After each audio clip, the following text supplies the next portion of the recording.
Hello, and welcome to another episode of Boundless Body Radio. I'm your host, Casey Ruff, and today we have another amazing guest to reintroduce to you now. Nate Palmer is a returning guest on our show. Be sure to check out our first interview with Nate on episode 160 of Boundless Body Radio. Nate Palmer is a fitness and nutrition expert, health coach, speaker, and writer. Nate believes that being in incredible shape gives a massive advantage in business, focus, and relationships. He also happens to be a dad, husband, and the #1 best-selling author of The $1 Million Body Method. He's also the founder of Passport Fitness.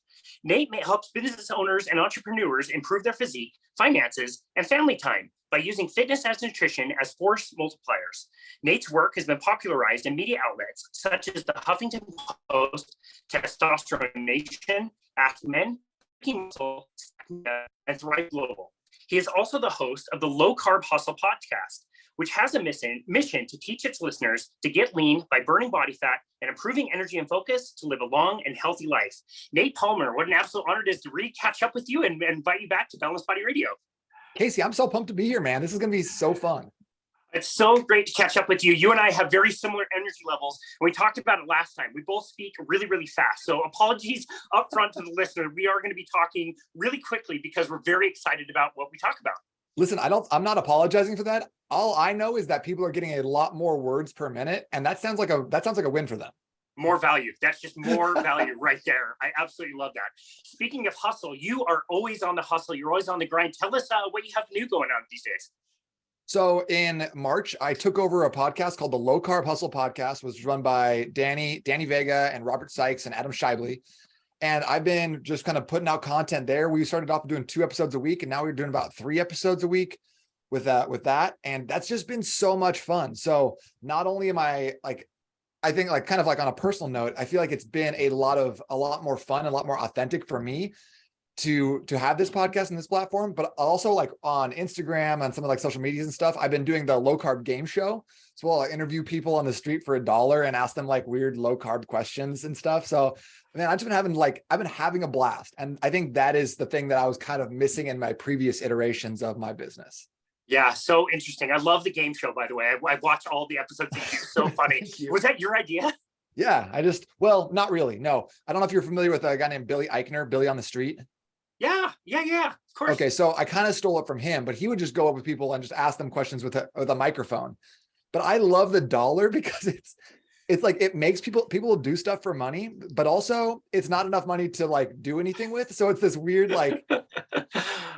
I've interviewed people that I just no business talking to because I have $1 in my hand. It's just really ridiculous. That's hilarious. I absolutely love that. Well, I definitely want to talk about the podcast with you. You've got some interesting concepts and topics that I want to deep dive into. But before we do, let's hear your personal story. You have a very unique and I would say traumatic introduction into an interest in health and fitness. Can you share with us your personal story?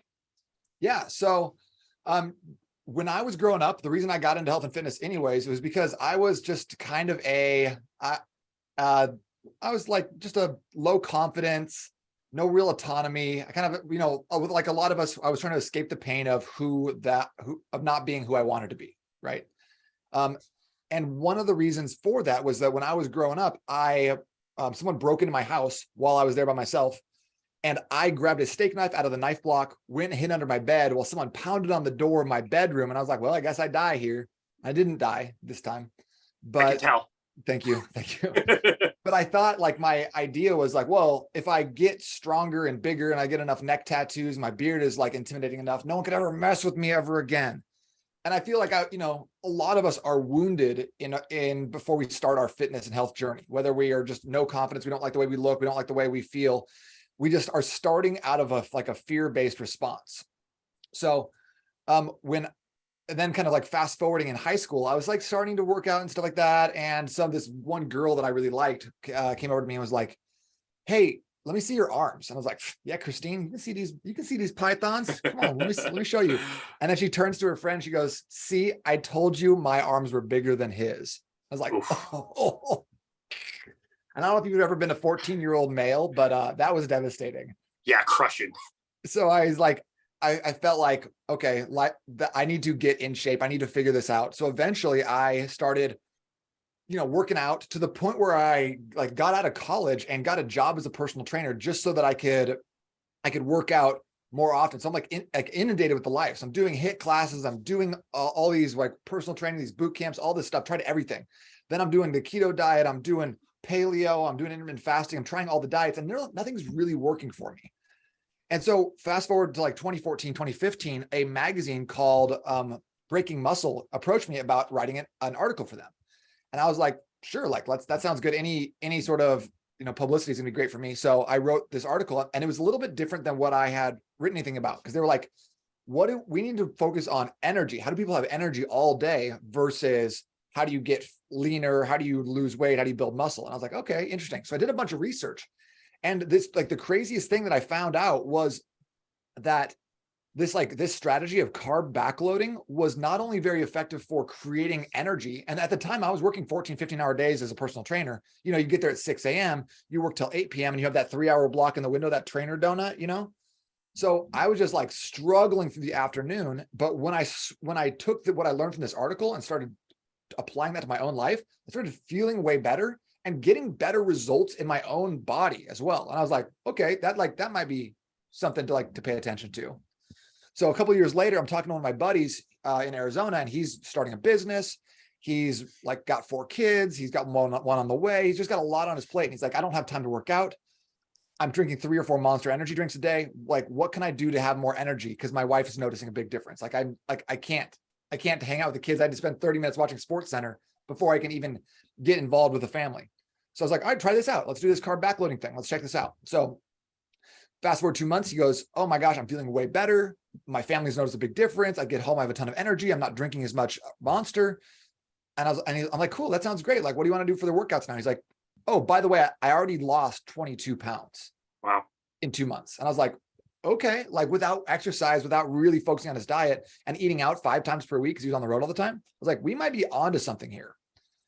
So the more I've put people through this protocol, and the more people I've had test it and try it and tweak it and stuff, the more I've seen that like this is something that's very simplistic. It's a framework, not a diet, and it's sustainable long term. Because I really believe that if you're not going to be able to do something for 10 years, it's probably not super worth it to do it for 10 weeks. Yeah. And so now kind of my goal with the Low Carb Hustle and a lot of the work that I'm doing with my clients is just helping them understand how to manipulate the, like the levers and knobs in their own body. So that way they can have energy all day, lose fat on demand, and feel really good while sustaining it for the rest of their life. Wow. That's interesting. So when I got into the low carbohydrate world, it was pretty easy for me to transition onto basically a 0 carbohydrate diet. It's easy for me to stay on carnivore. And so I get really myopic on that. I want people to kind of do the same thing. And I realize exactly what you're saying, that for a lot of people, that's not really very sustainable. And a lot of people can't do that as easy as I can. So before we get into your protocol and what you teach people, let's talk about the different energy sources in food. We know that we have 3 major macronutrients. Can you kind of talk about each one and how they're used inside the body and which ones are actually energy? Yeah. So I break this down into a really simplistic, like probably overly simplistic way, but I think of fats as being like low impact fuel. So fats are perfect for fueling podcasting, speaking, mental stuff, reading, writing, creating. It's like great for that sort of thing.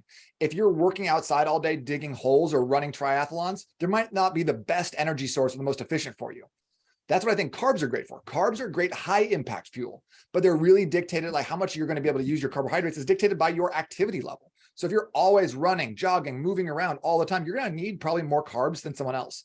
But the fact is that we live in a time that we don't necessarily need to be moving all the time. We're not farmers. So we can really get away with having a lot more limited carbs or going 0 carb like a carnivore, like you were talking about.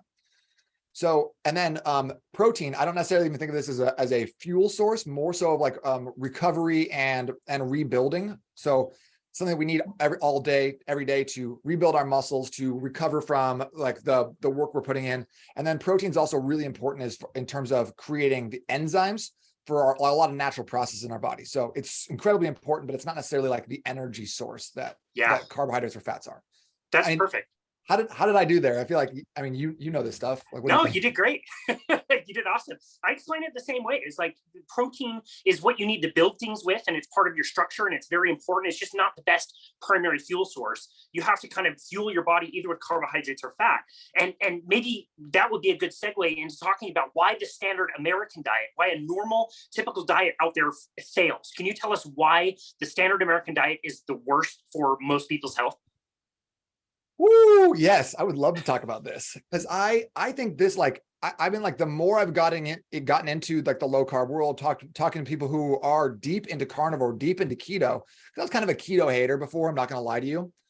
But what I'm seeing more and more of is this, like, the standard American diet is just packed full of processed foods, sugars, and seed oils. So like, what I think what we do in the US or the West is we take a bunch of ingredients and we turn them into other foods, right? Like, what's in a muffin? Not much in terms of ingredients. Nothing healthy is in there, right? We're talking about a lot of fats, a lot of processed sugars, a lot of simple carbohydrates. And that's what most people are primarily eating. And so they eat a muffin or a Pop-Tart or something for breakfast, and then they're surprised that they feel like absolute dog shit all day. Well, how else would you feel if you're going to spike your blood sugar, then it crashes on you 3 or 4 times during the day? You're never going to get ahead with that sort of fuel source. And I think that just like, so I had an amazing experience. I got to travel through South America with my wife in 2015. And what I love about South and Central America is that they take ingredients and cook ingredients and give it to you. So you eat ingredients all the time. So even if it's like higher carb, you're eating rice or potatoes or whatever else, you're not eating muffins and breads and different things that have been just like the life completely processed out of them. And I think, Casey, like, going into the future, having a 6-pack is going to be more of a status symbol than having a nice watch or a nice car. I think we're going to see less abs and more nice cars and stuff like that moving in the future, because it is so difficult for the average person to be able to ascertain between what's a healthy food versus what is processed garbage, especially since you can go pay for a label that says keto or Whole30 or organic on it. So we have these predatory practices within the food space where, you know, we're not necessarily seeing the full picture, and it's making it harder and harder and harder for the average person to go to the store. And even if you are reading labels, you go to a label like a store. I saw something that said like keto cake mix, right? And I look at the back and it's got 40 grams of sugar in it, but somehow by adding chicory root extract to it, we can delete that sugar. Like, give me a break. Like, so it's no wonder that people are getting fatter and sicker and worse off in their health, because this shit is very difficult. And I'm a professional in this. And so to see the way that the food industry has taken advantage of people, and see like obesity levels on the rise, pre-diabetes, type 2 diabetes, just like completely spiking out of control. It's no wonder that some people are turning to carnivore or keto, because it gives you these very specific guidelines of like, okay, do not eat processed foods. And that's probably one of the best things that people can do for their life. Yeah, I agree. If somebody follows any diet, as long as they're getting rid of some of the processed crap that they're eating, they would be healthier for sure. You could be vegan, you could be carnivore, anything in between. That's the biggest challenge, though. You're right, is all that processed crap. I lived in Brazil for 2 years, and you're absolutely right. Like, you eat rice and beans and chicken on the bone, and people do not have endless resources. They eat very simply, but that was, I guess, for me, the first time in my life, I really appreciated simple meals with simple taste, with a little bit of salt, and it's totally delicious. You don't read labels down there. You just eat that kind of normal food, and it's amazing. And I love how you explained some of the processed food and the combination between the carbohydrates and the fat. They're making it into every single meal. It's a combination of the two that seems to be very harmful. Is that correct? I 100% agree. And so I love frameworks. I love thinking about things in terms of like, how do we make this easy to understand? So one of my big frameworks on how do you decide what food you're going to eat is, does it have protein in it? You got to have protein. Every time you eat food, it should have protein in it. That's a simple rule that you can follow. That's going to keep you healthier than 90% of everybody else in the world. One of my clients just opened a vegan restaurant. He's like, come to the vegan restaurant. It's called Sin Muerte, which I love. But also I was like, I'm never going to go to your vegan restaurant. I will not order food that does not have protein in it, I'm only going to consume animal flesh. Thanks, but no thanks. But I think that one of the other frameworks is avoid eating carbohydrates and fat in the same meal. And not to say don't sprinkle cheese on stuff, have a little olive oil there. But if you're having pizza, which is just cheese and bread, you're having lasagna, pasta and bread, or pasta and cheese, like if you're having these sorts of things, bean burritos is the top 4 number, like the fourth most ordered food on DoorDash in 2022. Really? Yeah, I did that research the other day. Yeah. Wow. But all these foods have zero protein, have high carbs and high fats. And I think of carbs as kind of like an accelerant for your fats. So if you want to build more muscle, you have carbohydrates and proteins. It accelerates that muscle gain process. If you want to bulk up your fat stores, have carbs and fats at the same time. It's going to accelerate, because we know that when you have blood sugar rises, our insulin level rises, and our insulin's like a key, goes into our cells, opens the door for whatever we're shuttling into the cells. So if we can avoid having those high fat, high carb dishes together, again, like it's just these little things that are going to separate us as time goes on. And as this shit gets harder and harder for normal people to do. Yeah, interesting. Okay, so how do you transition somebody? Let's say somebody's coming from a standard American diet. How do you transition somebody onto a low carbohydrate diet? And then how do you do the carbohydrate backloading that you're talking about? Yeah, so I feel like this carbohydrate backloading is a really nice segue into even like more of a ketogenic or a carnivore lifestyle. For most of the people that I talk to, they're really busy. They don't have a lot of expertise. I do think carnivore is an advanced diet. I don't think people should just jump right into it without like understanding how it all works, even though I like it. So I think this is an easy way to do it. So what I'm trying to do is I'm trying to teach people, okay, what are carbohydrates? Where are you finding them in? And how can we limit those for our breakfast, just our first meal of the day? How do we have a high protein and a high fat breakfast? And what's crazy about this, Casey, is that when we start getting people to adopt this philosophy for breakfast, they feel way better. We don't have to do anything else. Then we get them with some water in them in the morning. We get them a high protein, high fat breakfast. And all of a sudden they're like, I got a lot of energy. I feel great. I'm like, you don't feel great. You feel freaking normal. This is how you're supposed to feel. Thank you. Yeah. Like you feel like you have a low grade fever and like you're like flu symptoms all the time in your life because you eat like shit, and we can just change that just a little bit. You start feeling normal again. You're like, oh my gosh, it's way better over here. So we get the buy-in because people start understanding my energy's better. I feel better. I'm not having cravings all the time. I don't want to crawl under my desk and take a nap. So just that little bit of buy-in. And that's one of the reasons I think that I tend to go a little bit more hardcore with the first month of my program, because I want people to get great results. And I want to keep that momentum going. A lot of people are like, okay, you having 2 sodas, let's just do 1 soda. I'm like, no, I want you to drop 10, 15 pounds in the first month. I want you to feel amazing. I want you to see some crazy results. So you just keep going. So once we get them there, then I just start trying to push lunch back a little farther and farther and farther, and then keep them having a high protein and then high vegetables for lunch. So something that's going to be satiating, it's going to keep them full. My favorite food to put people on, especially new people to the program, is chicken thighs and carrots, baby carrots. Because you can eat a shit ton of those and you're feeling really good afterwards, and you're full, you're not hungry. You're like, wow, like my energy feels stable. And then for dinner, I go, okay, great. You have client dinner, you have a family, your kids want to eat PB&Js. Great. You can eat whatever carbohydrate you want for dinner, have some protein, have some vegetables with it. So I tell people sometimes, Casey, like if you want to have, like grilled shrimp, Captain Crunch, and then broccoli, like that's gross, but like, do you like follow the framework? Yeah, that's so interesting. So do you find that people can get really successful, even if they're having carbohydrates later in the day? They get so much momentum from the breakfast and the lunch that they do okay results-wise? Yeah, and I think that like a lot of times, especially like one of the tenets of carb backloading is that as we go through the day and we burn out our glycogen stores in our muscles and our liver, we get to the point where our body's burning more and more fat for fuel. And then we just like add the carbohydrates back in. So rather than the carbohydrates going towards fat stores, they're going towards replenishing our liver, like the liver glycogen and the muscle glycogen. So it's this nice balance where you get to have your cake and eat it too, essentially. And like, yeah, you're probably not burning as much fat as if you just kind of completely cut out carbohydrates. But for most people, that's not the reality. So if I can give them some intermediate step, they can always ascend when they're ready. But also that's now the new standard. The other thing I like about carbohydrates in the evening is that it allows people, like, you have a Chipotle burrito, and what do you want to do afterwards? I take a nap. I was going to ask you about sleep. Yeah. Yeah. So having your carbohydrates later in the evening, it helps you unwind. That's rest and digest for sure. So I think that's kind of more what we want to do is kind of have that like eat real lean, have a lot of like, I think of it as like a nutritional insurance policy throughout the day if you're eating really light. And then you have a bigger meal in the evening, potatoes, meat, vegetables. You're going to feel really good. You're going to sleep really well. And so I think it's the proof's in the pudding, because people start seeing like, man, this is not that hard and I feel really good. And oh, look at my weight is going down too. So if you hit them three different ways, they start seeing like, okay, I could see how I could do this for the rest of my life. It does seem more maintainable for a majority of people out there. To tell somebody to be completely abstinent from carbohydrate can be really challenging. And so just knowing that might be like almost like a reward at the end of the day, that sounds reasonable. And it also sounds reasonable that you could keep that meal fairly low in carbohydrate, even though you're including it. What types of numbers do you see in that meal? Are people eating 200 or 300, grams of carbohydrates at dinner, or is it still fairly low?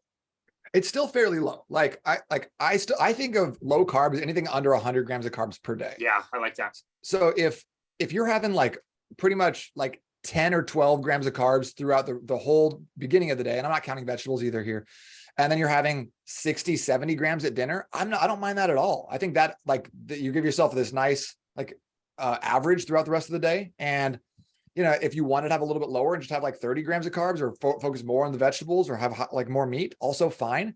But you can kind of like weigh that. I don't have many people who are like eating 4 cups of rice though at night. Yeah, that would be extremely challenging. Does it matter what type of carbohydrate it is? Like, is there a difference between eating, like you said, rice versus muffins versus potatoes? Does it really matter the type of carbohydrate you eat?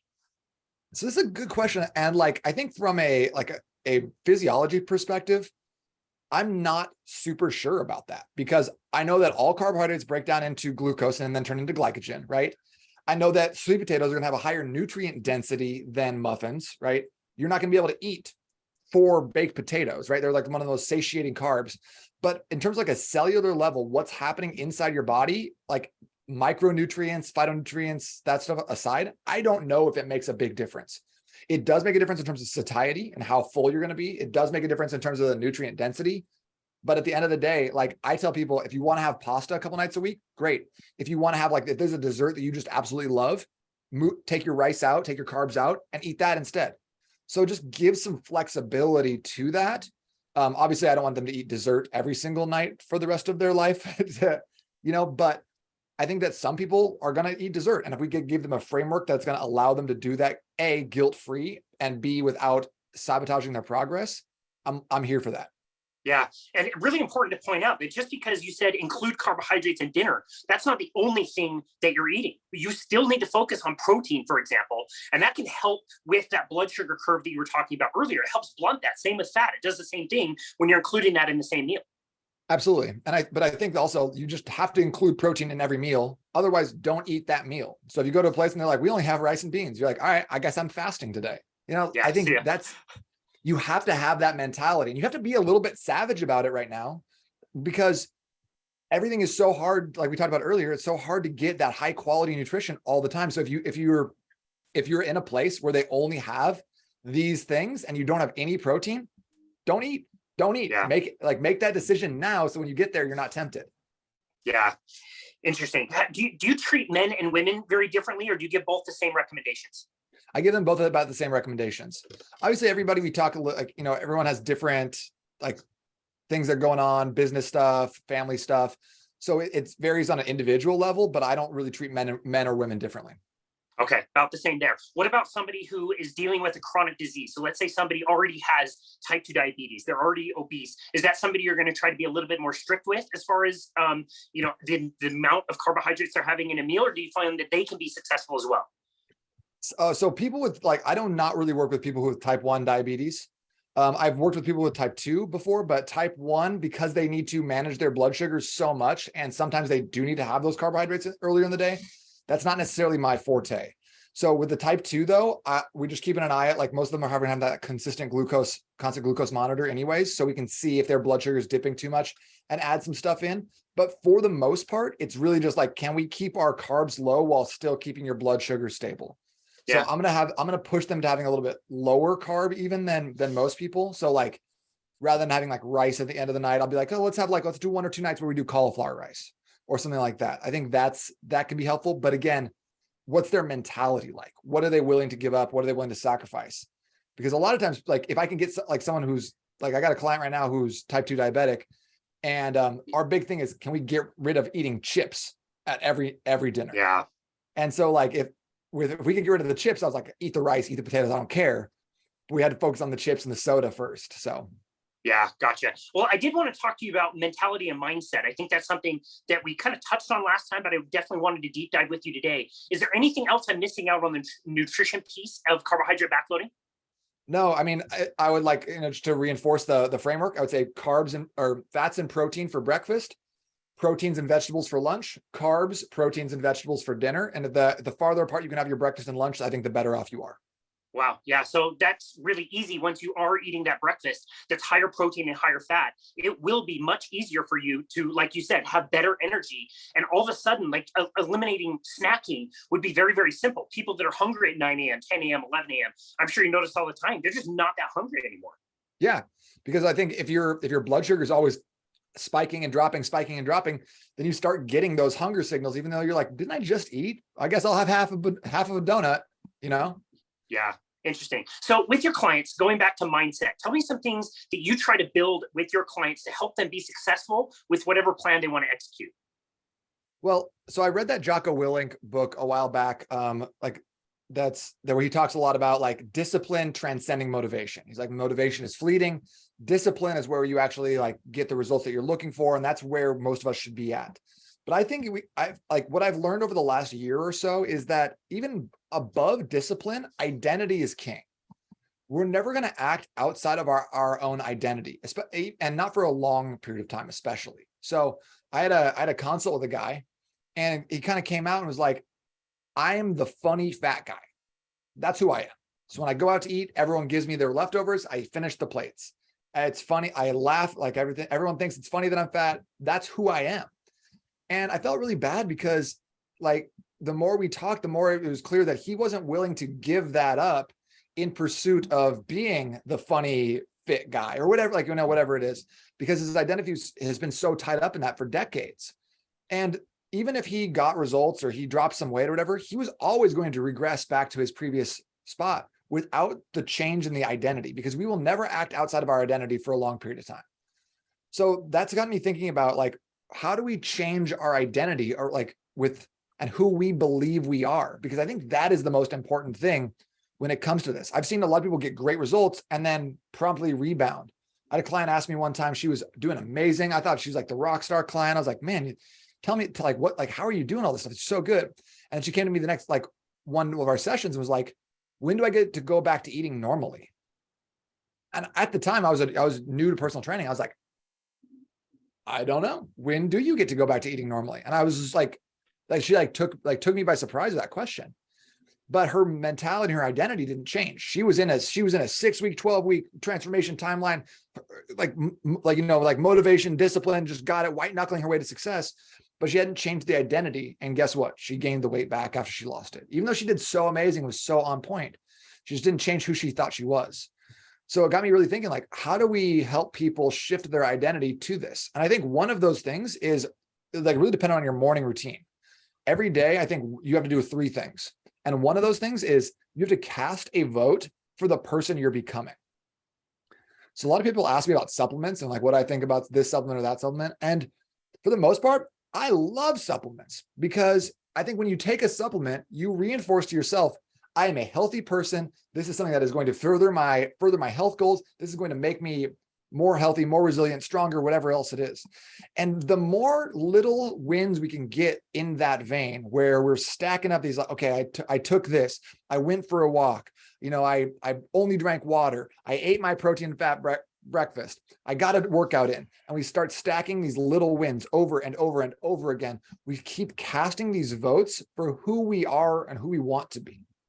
So I think that is one of the keys here in terms of changing your identity, changing your mindset long-term, is those little wins like on the pursuit of that big transformation. Wow. And it's all about casting those votes every single day and doing it consistently. And you notice over time, people's identities of who they think they are actually shifts. Yeah, I would definitely say so, especially if you can get people to understand that the victory is not hitting the goal. The victory is all these tiny little milestones that you go through along the way. And when you can start to see that and celebrate those, you start to be like, okay, I am a healthy person. I am a fit person. I will not miss my water in the morning. I am only going to eat protein when I go out to eat. And you start to train yourself. And I think you can reinforce this too. Like You ever argue with someone who like you say something and then you see them dig in their heels and they become more of what they already were. And yeah, your argument is like has no bearing, even if you're right. Yeah, totally. So if we can get people to adopt that mentality with their health and fitness, where they go out and someone's like, hey, have this donut. And they're like, no, I will not have a donut. That's when I start seeing those light bulb moments. So we can get people to really take autonomy, take control, and be okay, kind of like being a bit like aggressive and countercultural with like regard to their nutrition, setting those strong boundaries. I think that's when people start really taking ownership of that shift in identity. What are some other ways that we can vote on ourselves? You talked about going on a walk or drinking water. What are some of your favorite easy things that people can do to start to build that identity? So I have a 5-step morning routine. I know everyone's got a morning routine, but mine is like really, really like, I try to think of it as high ROI, low time requirement. So basically so step 1 is you do 1 minute of explosive exercise. So 60 seconds of jumping jacks or shadow boxing or something like that, just to get your blood moving, get rolling in the morning. Okay. That's number 1. Then we're gonna have 2 glasses of water. You can throw some lemon in there, some apple cider vinegar. It doesn't matter really, but I think the more you put into it, the more you feel like I'm owning this. Then we're going to do 3. We're going to write down our 3 critical tasks for the day. So whether that's like, I need to submit a proposal or hit the gym or pick the kids up from daycare, writing those things down, I think is a great way to reinforce like, hey, here's the steps that are going to get me the win for the day. 4, I like to fortify your gratitude. So again, just putting yourself in a great mindset. So whoever you're thinking about, whoever you're like, man, I really appreciate this person, send them a text, shoot them a voice note. Or I use a platform called Send Out Cards. So I'll try to drop something in the mail to someone and be like, hey, appreciate you. Just think about you. And then 5 to 10 deep breaths. So 1, 2, 3, 4, 5 on that. And if you can do that every single day in the morning in your first like 10 minutes of being awake, you really set yourself up in a position to feel great and have a ton of energy. But you've also now cast 5 different votes for like, I am that dude. I am the person that I want to be. I'm becoming him more every single day. Yeah, no, I love that. How challenging is it for you and your clients to pick 3 things to do in a certain day? I think you and I talked last time about our task list that we always have. It always has way too many tasks. What can we do to better prioritize? Exactly, a big old list. What else can we do to prioritize 3 things that we can do every single day and have that help us feel like we were successful? I think also a lot of looking back on what are the previous things that I've done that have made me feel successful.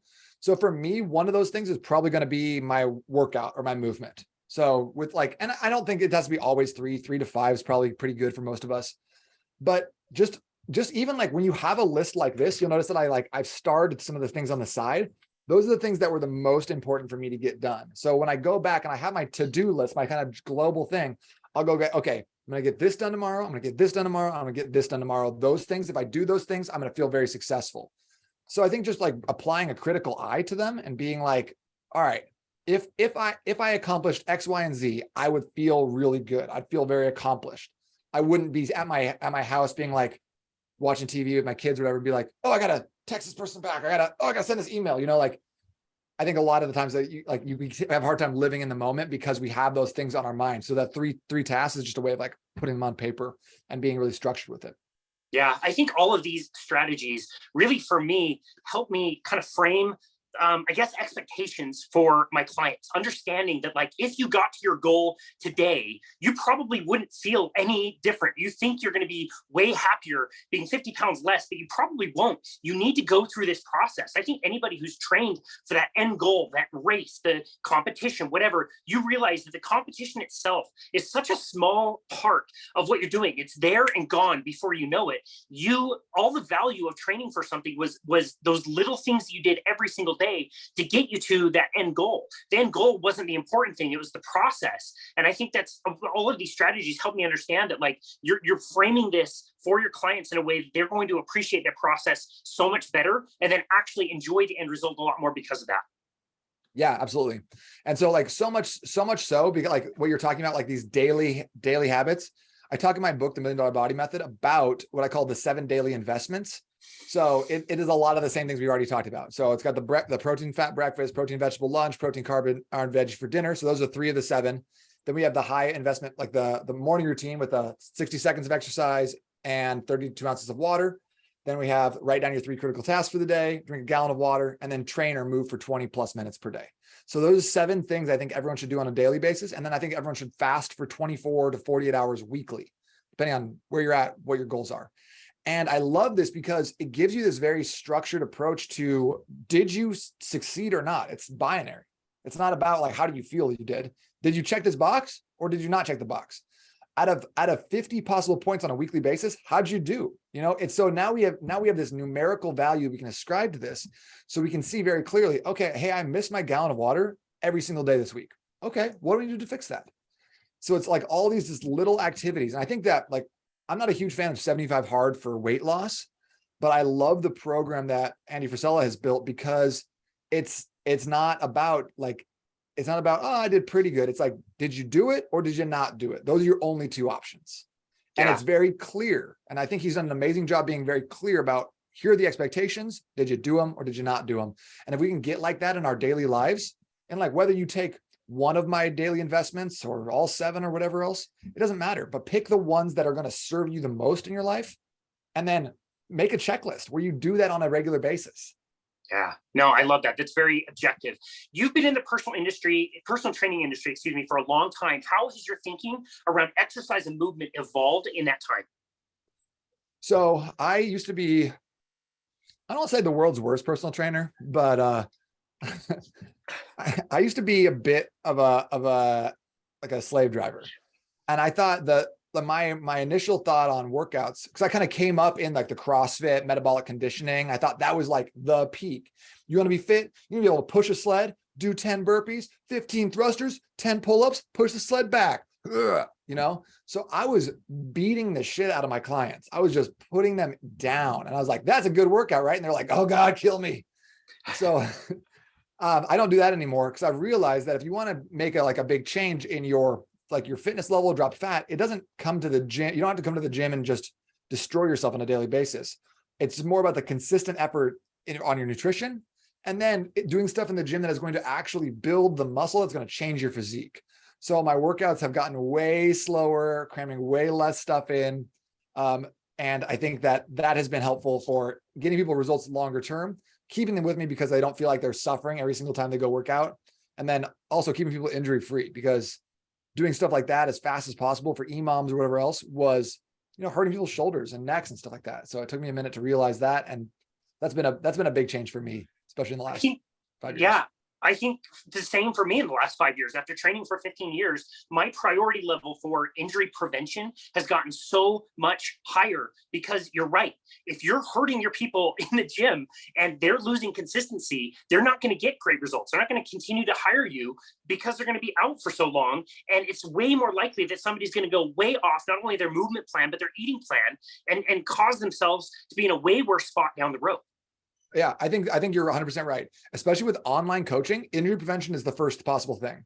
So I love exercises where there's like a self-limiter in them. Like, okay, you do a lunge, your knee touches the ground, you stand back up. You do a box squat, your butt touches the bench, you stand back up.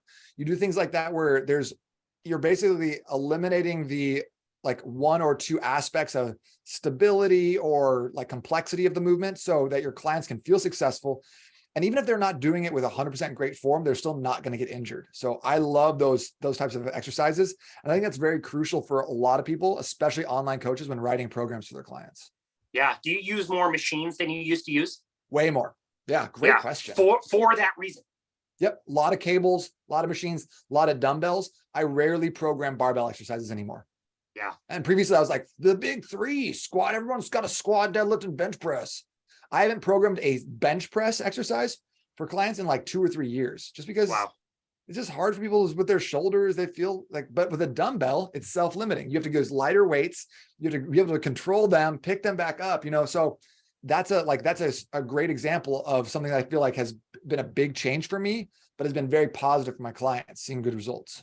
Yeah, no, that's great. I have such a high priority on that kind of style of lifting. What are your favorite exercises that you find in most everybody's program? I know that's a very general question. Everybody's going to be unique, but there are, I think, certain patterns and certain movements that I like to see in a lot of my clients' programs. What are some of those moves for you?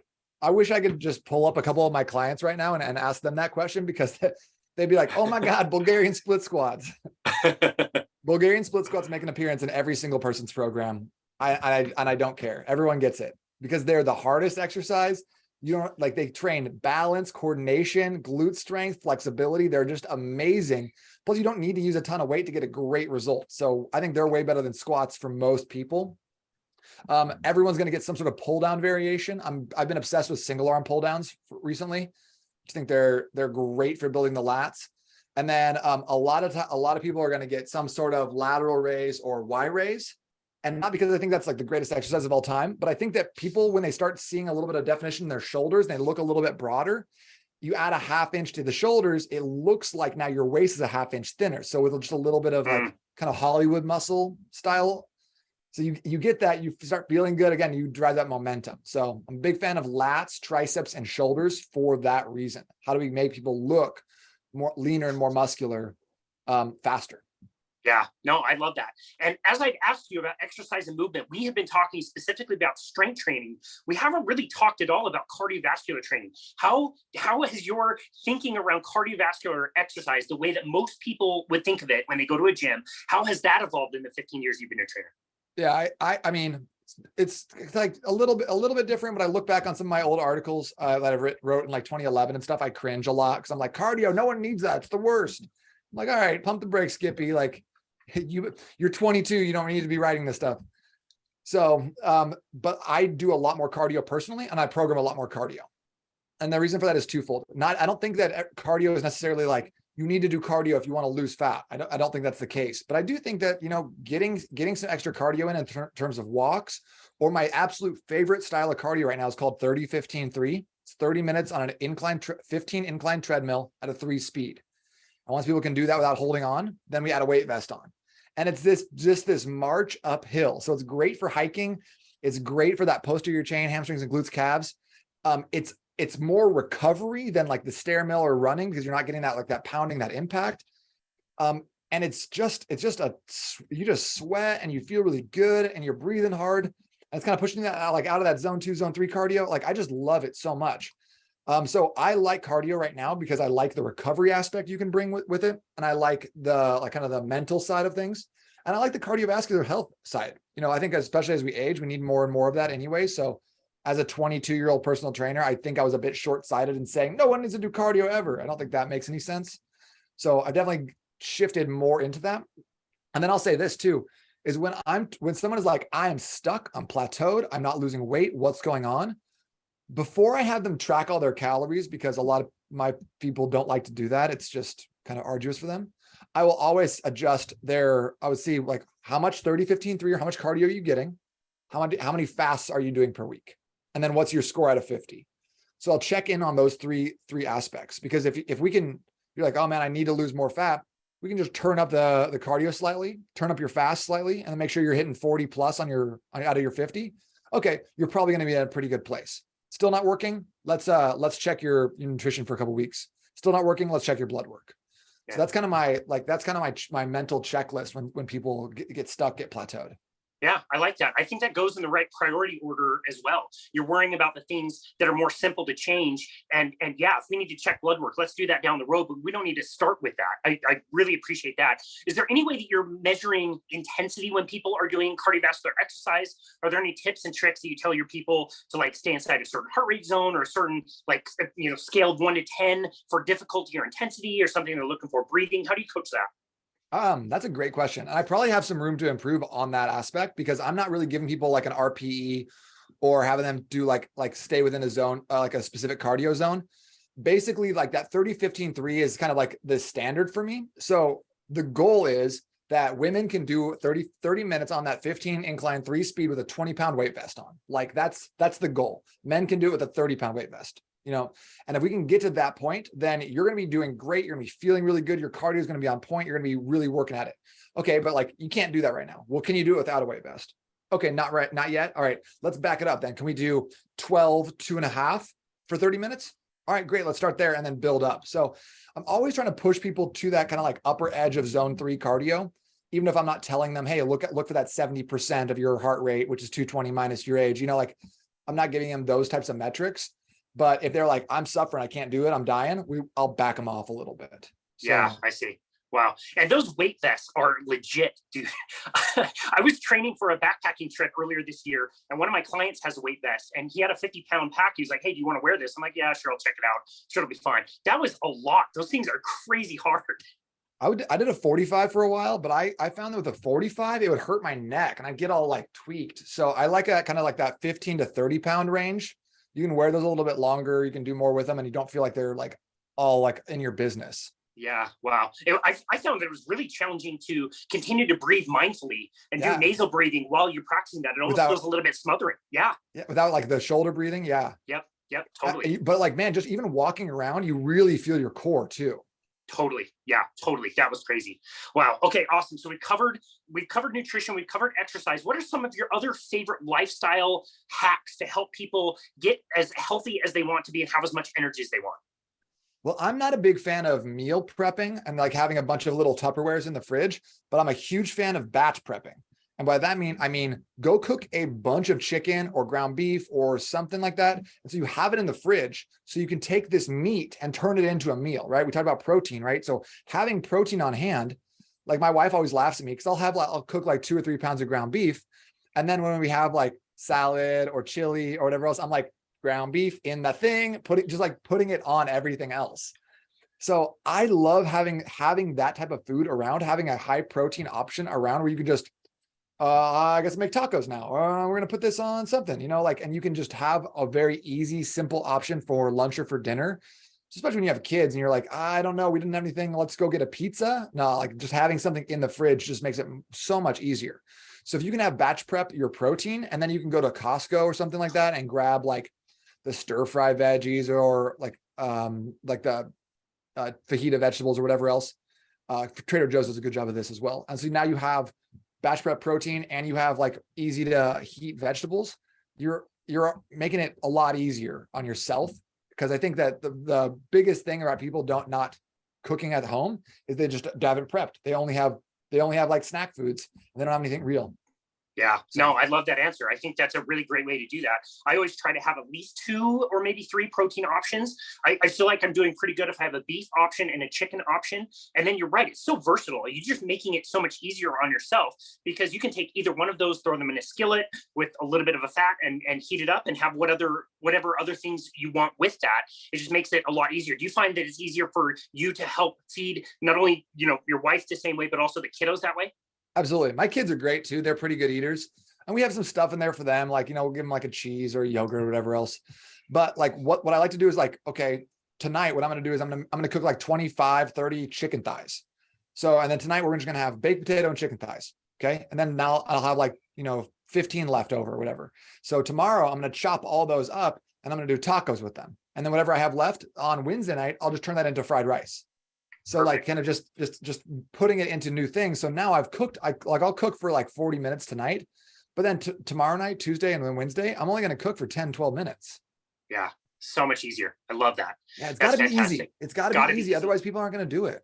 Yeah, I agree. And getting stuck in the minutia of exactly what the best diet is or how many grams of carbohydrates something is going to be, like, people are really struggling and suffering out there. It's hard enough just not to Grubhub every single meal that you have and eat tons of processed stuff. So yeah, again, getting mixed up and like, is this grass-fed finished? Is this organic? Whatever. It's like, no, just get a good protein source. Make it easy on yourself. Make it taste good. If that means have a little bit of a low carbohydrate condiment or a marinade or something like that, you're just making it easy on yourself. And that's going to be so much better for most people out there who, again, are probably eating out most of their meals anyway. Yeah. And I think that a lot of times us as fitness professionals, we can get in the weeds so much about like, oh, keto versus carnivore and like net carbs versus total carbs and stuff like that, which doesn't necessarily serve 90% of the population who is like, my Pop-Tarts that said they had whole grains in them. And you're like, ugh. Yeah, exactly. If you were to walk into any break room of any office building in the country, you would realize how bad people have it out there and how difficult it is for people. So yeah, yes. Making simple steps is awesome.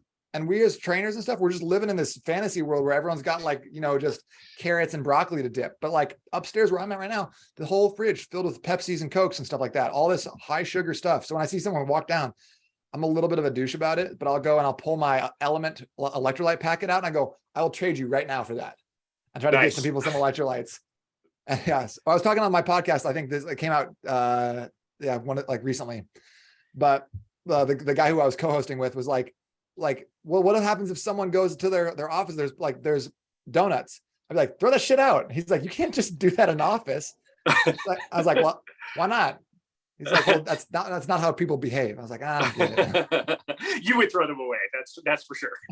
I'd at least attempt to make everyone feel a little bit guilty if they were going to eat them. Exactly. Oh, that's great. You did mention exactly. You did mention the podcast, Low Carb Hustle Podcast. This was not your original podcast. A very interesting scenario where you stepped in to take over the show and continue hosting it. Can you tell us a little bit of the story of the Low Carb Hustle Podcast and what that was like to step in for some pretty legendary low carbohydrate names? Yeah. So it was really fun because, Robert Sykes is the keto savage. Danny Vega is huge in the carnivore space. Adam Shively started his own podcasting. It's called the Podcasting Business School. So he's a legend too. And these guys are all really funny too. So they're funny, they're smart, and there was always 3 of them on the show. So when I came in, I was like, hey guys, it's Nate Palmer. And everyone's like, who? And I felt like for a minute, I felt like real imposter syndrome. And I was like, I don't know if people are going to like me, if people are not going to like me. So I just kind of had to make the call myself. That was like, I'm going to say what I need to say. I'm going to be fun. I'm going to have a great time personally. And if you like me and you want to come along for the ride, I would love that. And if you don't like me, you do not vibe with me, also no problem. So I kind of had to make that distinction because I thought like going into something new like this with kind of these substitute teacher, like what does your normal teacher say this, and they're like, yeah, we say that all the time. It was going to be another like instance of me getting in my own head or trying to be something I'm not, because I'm not Robert Sykes. I'm not the keto savage, and so try to pretend like I wasn't going to serve any of us. So I think it was about like trying to find my own voice and have a really good time. And one of the things I like to do is, I did stand-up comedy here like a couple of years ago. So I still try to write comedy occasionally. And I don't go to stand-up like shows or do like open mics because it's always at like 8 p.m. and I'm like headed to bed. That's bedtime. Yeah. So I try to just like, that's my outlet for that, is I'll try to open up with a joke or two that I've been working on. So it's just been so fun for me. And I've gotten some good feedback. Also gotten some really rude feedback, but it is what it is. I've had people tell me recently they hate my voice. I've had people tell me that our warm-up music sucks and is way too tacky. And it's like, well, don't listen. Like, this is free. I don't put any sponsors on this at all. Like, you hate my voice, then don't listen. Like, listen to another podcast. I guess I'm not going to change my voice. Yeah, right. Hold on, is this better for you? Do you prefer it like this? There you go. It's so ridiculous. So that would be very challenging to know that you have a different personality. You've got a different message to share than the people who came and started the podcast previous to you. So in what ways did you want to keep some consistency with the show, but also what individual and unique things did you want to bring to the show? So I wanted to bring in a little bit more of like coaching style episodes. So every Friday I release either a coaching or what I call Ask the Trainer.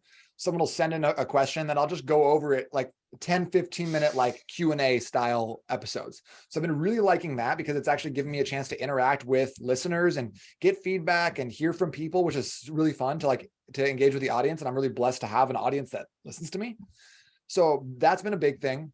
And then the other thing that I've been trying to keep with me from the podcast is talking more about some of those real low carb diets, talking about keto, talking about carnivore, interviewing some of like the top minds in those spaces. So had Robert Sykes on early and he challenged me to go keto for 30 days. So I bought a bunch of keto bricks, did my blood work before and after. I released an episode, kind of like the 30-day keto challenge. So like tested all these things. Then we had Dr. Sarah Zaldivar on. She's huge in the carnivore space. Yeah. Super smart professor at Miami-Dade.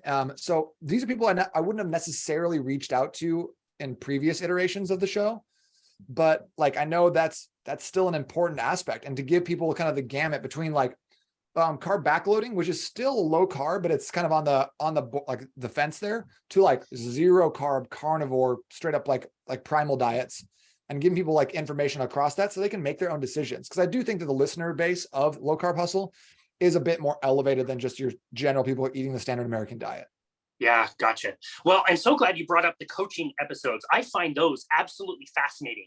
And anybody can go and listen to your show to understand what a coaching session is actually like with some of us. I think a lot of people would think that you're going to do a call with us. We're going to tell you exactly what to do A, B, C, D, E, all of these things, and then come back a month later when you've gotten really good results. Coaching is a lot more like we're listening to our clients and offering suggestions and having that person decide what they even want to do. I never tell somebody what to do. I'll give somebody some ideas. And it's so clear and concise when you're doing that and putting those episodes out there. I think they're very helpful. I love that idea. Thank you. Yeah. And I also love what you just said about we're asking questions, we're listening, and we're helping people get dialed in on what they're actually willing to commit to. Because there's so often, like, I got to tell people all the time, I don't care if you eat donuts. I don't care what you do. It doesn't matter. But once you commit to me, hey, I want to drop weight. I want to be healthier. I want to live longer. Then it becomes my business. And I will be a dick about it if I see you eating donuts. Like, why are you having that? You committed to doing this. Now, why are you doing the opposite? How does that serve your mission? So like, but you can't hold someone accountable for something that they are not willing to commit to. So finding that commitment and being like, I don't care what it is. Figure out what you need and what you want, and then we will problem solve. I think so much of coaching, especially online, is problem solving. You got lunch meetings all the time. You're in your car all the time. How can we fix that? How can we find 5 meals that work for you? How do we get your protein shake a little bit later? And then just like finding these little things, tweaking, and then being like, okay, it's been a week. How did that change go? How are you doing? And I think that's the critical task. It's not a top-down relationship. It's not a judgment relationship. It's a witness. I'm here to witness you. You said this, and I witnessed you follow through or not follow through. And then I'll ask you about it. Yeah. Yeah, no, that's great. And I even said that we're providing suggestions. And yes, we are giving you ideas, but it's so more often than not that I would say that it's really just the client that needs that sounding board. They will come up with their own suggestions and decide to follow those things. It's like, I didn't even tell you what to do. You suggested it for yourself and came up with some really good ideas. I mean, we're not coming up with anything new, Casey. We're not these mavens of nutrition who have these insane ideas that no one's ever heard before. So much of what our clients need from us is not learning something new. It's remembering something true. Yeah, I love that. That's awesome. Well, I hope you didn't, hope you didn't undervalue us as coaches, but that is a really good point. We're really just helping you remember things that you already knew. And I think that's a wonderful approach. And to be able to hear that on your show is amazing. Now, are these just regular listeners that you are then doing a coaching session for? How are you finding these people? Yeah. So like anyone can go like book a time. So they just go to freenutritionaudit.com. I have these like 15-20 minute segments. So you can just book a time where I'll record them, or people submit questions to me that I get on like IG, that I get on Facebook. I'll just kind of keep track of those and then answer them as they come up. Wow, that's awesome. What a cool opportunity for the listener to be able to experience a live session of coaching that could potentially change their lives, and then have other people hear those coaching sessions. I think is so valuable. I love that approach. We had a great one the other day where someone was talking about like he ended up getting like a testicular cancer. So I was like pushing him straight up towards a keto diet, zero carbs. And then I need to re-interview him because I guess it was a while ago now, but he went back to the doctor after several months and he got a clean bill of health, no cancer at all. And I don't think that keto is 100% responsible for it, but I think cutting out carbohydrates in your life is only going to serve you well in that regard. So it was really amazing to see this. Wow. He treated his cancer without chemo, without radiation. That's incredible. He didn't do any of those traditional ways of no chemo, no radiation. He had radiation scheduled, but they ended up being like, you don't need it. There's not That's anything incredible. We're seeing. So yeah, absolute bananas. That is so cool. What a cool thing to say about something that you have a hand in, and you were brave enough to take over that show that was, again, already run by people who are major names in the low carbohydrate space. I think it's so cool that you've been able to adapt it to your style and share that with your audience and share those coaching pieces with your audience. Nate Palmer, we always love having you on. It's so great to catch up and chat with you. Where else can people go to find you and connect with you and your work? So check out Low Carb Hustle Podcast. If you like Boundless Body, I think you might like mine. I don't know. If you like this episode, totally. You'll probably like it. It's a great show. You do a great job with it. I appreciate that, man. Thank you. And Low Carb Hustle on Instagram. That's where I post a lot of just silly stuff and random videos, low carb hustle game shows, that sort of thing. The game show. I absolutely love the game show. Yeah. And if you want more information about the carb backloading, you can grab my book for free. Just go to getnatesbook.com. And that's That's a place where you can download either the Kindle version or the PDF. I'll just send it to you in an email. So if you want to see like those daily investments, what carb backloading is all about, and kind of like the method behind the madness, then check that out. Totally up to you. That's amazing. We will link to that in the show notes. That is so generous of you to offer that for free. I know how much work you put into that and how much work you put into sharing this message all over the place, including your podcast. So Nate Palmer, thank you again so very much for everything that you do. And thank you for coming back on our show today. We really appreciate you. Dude, Casey, this is so fun. I'm really looking forward to our episode. So I feel like let's do like a part 1, a part 2, and then maybe we can go like live on Instagram and do a part 3. Just give the people what they want. Sounds great, man. That sounds great. I can't wait for that. It's always an honor to catch up with you and chat with you. And thank you again so very much for being on our show today. We really appreciate you. Talk to you soon. Talk to you soon. And this has been another episode of Boundless Body Radio.